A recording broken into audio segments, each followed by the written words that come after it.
Looking back on Assignment 1 Part C, I thought my life mission was about optimism. However, I now realise it's so much more. My work-life mission is to display integrity while bringing optimism, dependability and encouragement to both professional and social settings. As described in the Developing Professionally weekly reading list piece, Personal and Professional Development for Business, integrity can be described in a professional sense as supporting rather than effectively undermining an organisation's progress, and this is what I wish to do after completing my professional practice degree. Before completing the elevator pitching class, a classmate of mine was unprepared and unsure, so I chose to give them a brief on information they should include. In that moment, I was dependable and encouraging, and I wish to bring those traits into whatever workforce this degree takes me. As highlighted in Assessment 2, my chosen industry is the wholesale industry, with a focus on the specialised industry of functional beverage production.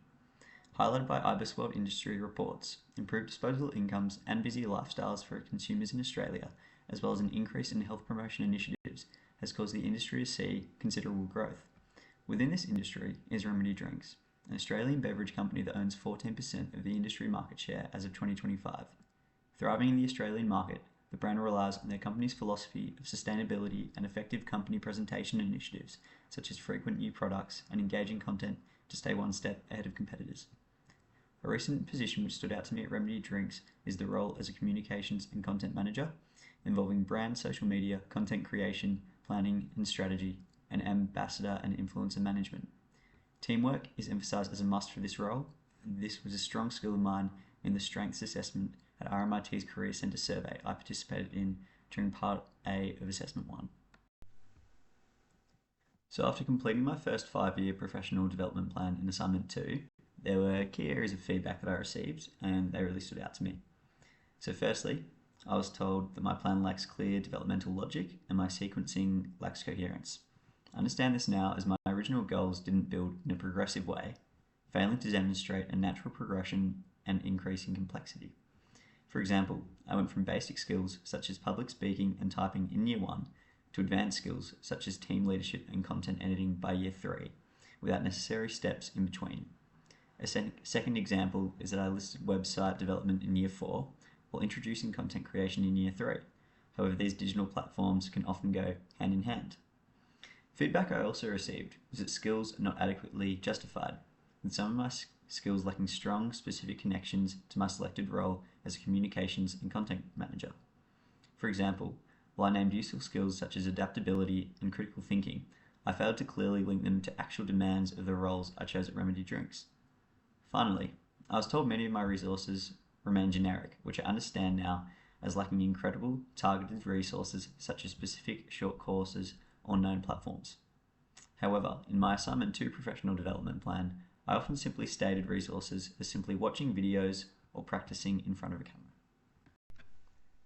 After receiving my feedback in Assignment 2, here is my new 5-year professional development plan, which I will break down in the next few slides. The plan includes a soft and a technical goal or skill each year. The importance of this is that while many professions get caught up in technical skills, soft skills are just as vital. This is highlighted in Week 6 reading list article by Pelakova, named Soft Skills and Their Importance in the Labour Market under the Conditions of Industry 5.0.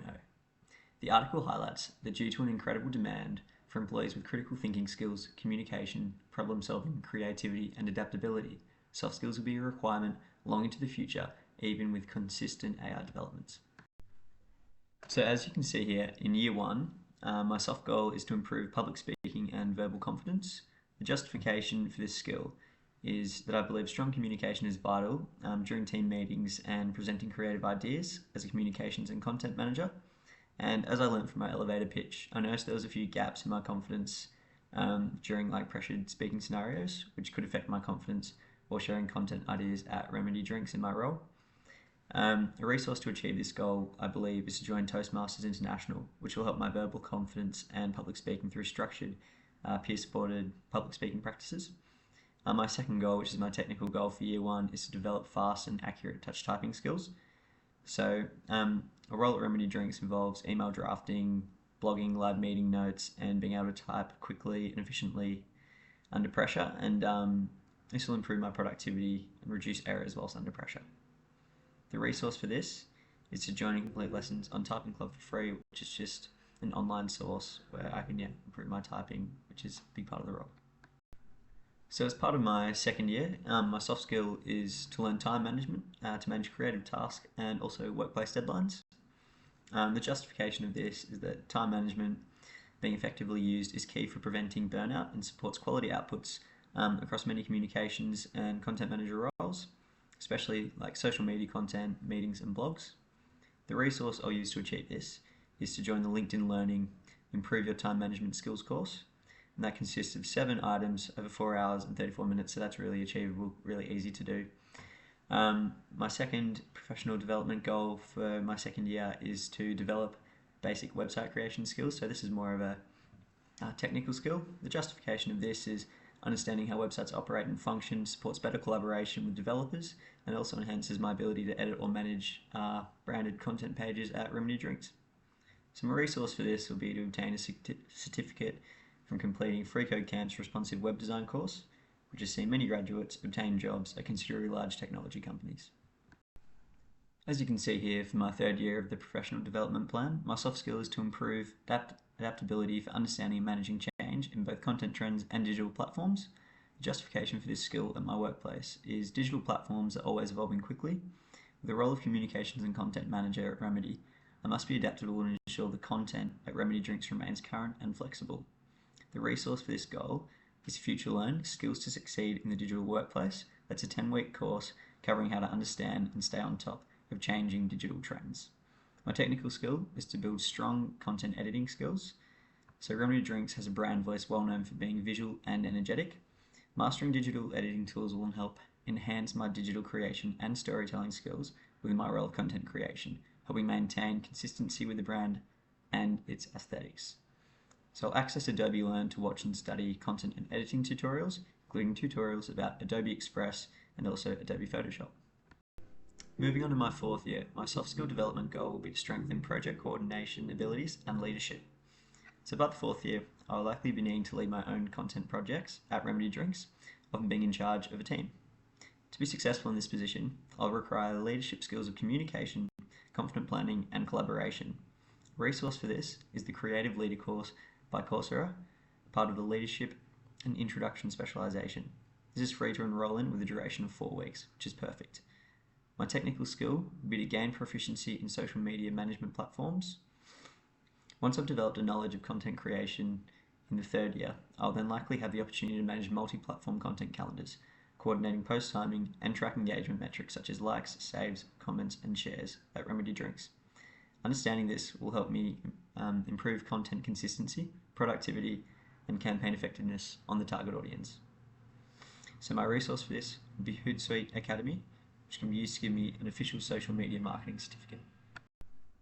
For the final year in Year 5 of my plan, the soft skill goal is to improve my critical thinking for campaign design and creative decision making. Strategic thinking will allow me to plan more effective messaging in content creation campaigns I make for Remedy Drinks' products, as well as adapt tone and making strong creative decisions regarding content trends. I'll use LinkedIn's Learning Critical Thinking for Better Judgment and Decision Making course. My technical skill will be to learn to use data analytics tools to measure content performance. Understanding analytics will improve my campaign targeting at Remedy Drinks and helps justify choices in the changes I make in content styles on social media, supported by data of performance reviews such as user interaction with content. Google Data Analytics certificate from Grow with Google would be used to achieve this. So midway through my original 5-year plan, I decided to shift from pursuing an in-house role at Remedy Drinks to working as a freelance or contract content creator. This change is driven by a desire for more flexibility, the opportunity to explore different industries, and the option to also work remotely while traveling. I believe it's a realistic and increasingly common career path, especially in the wellness and lifestyle sectors where content work is often outsourced. This plan of change still keeps some key elements of original goals, such as improving typing speed, public speaking, content editing, and analytics, as these skills are still critical to freelance work. However, the plan is now adapted to suit the freelance model by introducing new goals, such as building a personal brand and image, leaning further into web management tools, developing strong client communication and relationship skills, and mastering content automation. Leadership training has been replaced by thought leadership, where I'm positioned as a trusted voice in content strategy. This revised plan is important as a backup because it ensures I stay professionally agile while still progressing towards broader career goals in content and communications, even in the event of unexpected change. I thought interacting with Interview 360 was great for my interview development. I've chosen to reflect on the first question, tell me about yourself, because that was the question I found to be most challenging. I mainly spoke only about my degree, sporting hobbies, and family, relatively unsure of what to answer. While I scored well on my body language and most of my communication, I used far too many filler words, grasping at pieces of information I could share about myself. As the key points checklist revealed, I was also far too modest, refraining from mentioning many of my skills or achievements, while I should have been promoting myself highly for the interview.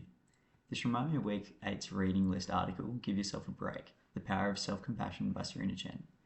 As Chen highlights, thinking we're worse than we are leads to defeatism, which may come across to interviewers while I'm speaking. I do believe, however, having no preparation allowed me to speak more freely and relaxed. Going forward, a key takeaway from Interview 360 is that I shouldn't be afraid to put myself forward and promote my strengths and accomplishments.